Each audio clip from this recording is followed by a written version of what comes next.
அன்பு தமிழர்களே, அனைவருக்கும் வணக்கம். உண்மையிலேயே இது ஒரு மாபெரும் அதிசயம். பல நூறு ஆண்டுகளாக இல்லாத ஓர் அற்புதம். தமிழ் எழுத்துக்கள் 247. அதில் ஆயுத எழுத்து ஒன்றை தவிர்த்தால் 246. இந்த 246 எழுத்துக்களையும் 21 எழுத்துக்களை மட்டுமே கொண்டு எழுதிவிட முடியும் என்று சொன்னால் பல பேர் நம்ப மறுக்கின்றார்கள். 246 எழுத்துக்களையும் 21 எழுத்திலே எழுதுவது எப்படி ஐயா முடியும் என்று கேட்கின்றார்கள். ஒரே ஆச்சரியப்படுகின்றார்கள், அதிசயப்படுகின்றார்கள். இப்படியெல்லாம் இருக்கின்றதா? அப்படி என்றால் எப்படி ஐயா இது என்று கேட்கின்றார்கள். இதை நன்கு பாருங்கள். தமிழ் எழுத்துக்களிலே உயிரெழுத்துக்கள் 12. அ ஆ இ ஈ உ ஊ ஏ ஏ ஐ ஓ ஓ ஔ என்ற இந்த 12 எழுத்துக்களையும் இப்பொழுது நான் என்ன எழுதியிருக்கின்றேன் இந்த பாருங்கள். இங்கே ஒன்று அ ஆ இ ஈ உ ஊ என்று முதல் 4,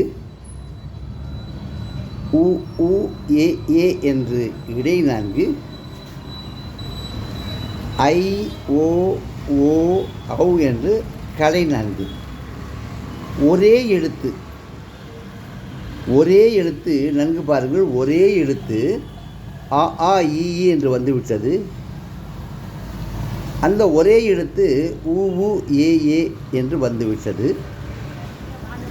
இந்த ஒரே எழுத்து முதலில் ஐ என்று சொல்கிற அந்த ஒரே எழுத்து ஐ ஓ ஓ ஔ என்று வந்துவிட்டது. இப்பொழுது உங்களுக்கு புரியும். 18 மெய்யெழுத்துக்கள் 18ஓடு சேர்த்து நன்கு பாருங்கள். மெய்யெழுத்துக்கள் 18உடன் சேர்த்து இந்த உயிரெழுத்துக்கள் 12ஐயும் நாம் எழுதப் போகின்றோம். இப்பொழுது நான் என்ன செய்திருக்கின்றேன்? அ ஆ என்று சொல்லக்கூடிய இந்த அ ஆ இ ஈ உ ஊ ஏ ஏ ஐ ஓ ஓ என்று சொல்லக்கூடிய ஓ ஓ ஔ என்று சொல்லக்கூடிய இந்த 12 எழுத்துக்களுக்கு பதிலாக இந்த எழுத்துக்களை நன்கு பாருங்கள். அ ஆ இ ஈ உ ஊ ஏ ஏ ஐ ஓ ஓ ஔ இப்படி எழுதியிருக்கின்றேன். இப்பொழுது உங்களுக்கு எவ்வளவு எளிமையான ஒரு முறையாகிவிட்டதென்றால் 247 எழுத்துக்களையும் 246 எழுத்துக்களையும் இப்பொழுது நீங்கள் எழுதலாம். இக்கு ஆ கா. இக்கு புள்ளியை எடுத்துவிட்டால் கா என்று ஆகிவிடுகின்றது. இக்கு ஆ கா. இக்குக்கு பக்கத்தில் ஆனாவை போட்டிருக்கோம், ஆவணாவை போட்டிருக்கோம் பாருங்கள். கானாவுக்கு பக்கத்தில் ஆவணாவை போட்டோம். கா. கானாவுக்கு பக்கத்தில் ஈனாவை போட்டோம். கி. கானாவுக்கு பக்கத்தில் ஈயனாவை போட்டோம். கி. கானாவுக்கு பக்கத்தில் ஊனாவை போட்டோம். கு. கானாவுக்கு பக்கத்தில் ஊனாவை போட்டோம். கு.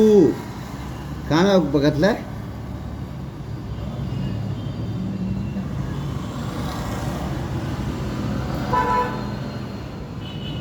கே. ஏனா போட்டோம். கே. கானாவுக்கு பக்கத்தில் ஏனாவை போட்டோம். கே. கானாவுக்கு பக்கத்தில் ஐயனாவை போட்டோம். கை. கானாவுக்கு பக்கத்தில் ஓனா போட்டோம். கோ. கானாவுக்கு பக்கத்தில் ஓவனாவை போட்டோம். கோ. கானாவுக்கு பக்கத்தில் அவ்வனாவை போட்டோம். கவ்.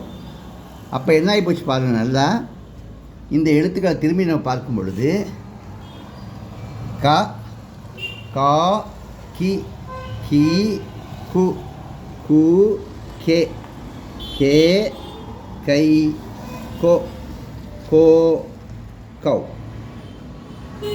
அதே போன்று பாருங்கள். ஞா,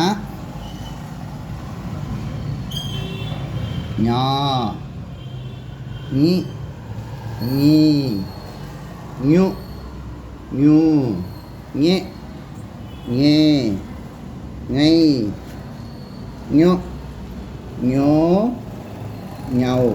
பார்த்துக்கலாம் அப்படின்னு.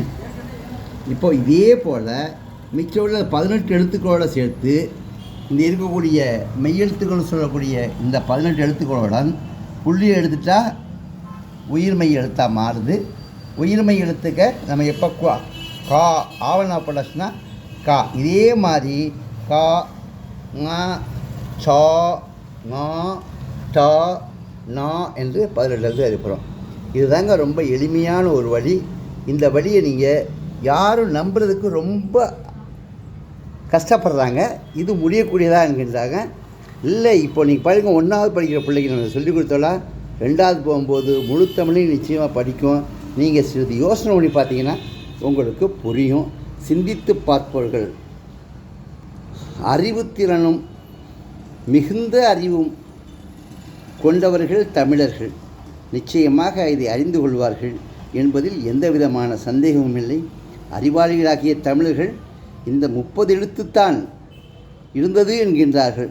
ஆமாம், நிச்சயமாக இந்த 30 எழுத்துக்களிலே இந்த 246 எழுத்துக்களையும் நிச்சயமாக எழுத முடியும் என்று உங்களிடம் கூறுகின்றேன். நிச்சயமாக தமிழன் அறிவில் சிறந்தவன் என்பதற்கும் தமிழே முதன்மையான எழுத்து என்பதற்கும் இன்னும் எவ்வளவோ சான்றுகள் இருக்கின்றன. இந்த ஒரு சான்றை பற்றி நீங்கள் படித்தாலே நிச்சயமாக திரும்ப திரும்ப பார்த்து அறிந்து கொள்ளுங்கள். இந்த இக்கண்ணா என்று சொல்லக்கூடிய இந்த ஒரு எழுத்தை பற்றி, அக்கண்ணா என்று சொல்லக்கூடிய இந்த ஒரு எழுத்தை பற்றி முழுமையாக இதுவரை யாரும் கூறியதாக எனக்கு தெரியவில்லை. இது ஏன் வந்தது, எதற்கு வந்தது, எப்படி வந்தது, யார் கொண்டு வந்தது, இதனுடைய முழுமையான அர்த்தம் என்ன, அந்த எழுத்தினுடைய அவசியம் என்ன நமக்கு என்பதை பற்றிய விவரங்களை உங்களால் முடிந்தால் தெரியப்படுத்துங்கள். எனக்கும் என்னுடைய கண்டுபிடிப்பையும் நான் உங்களிடம் விரைவில் கூற இருக்கின்றேன். நன்றி, வணக்கம்.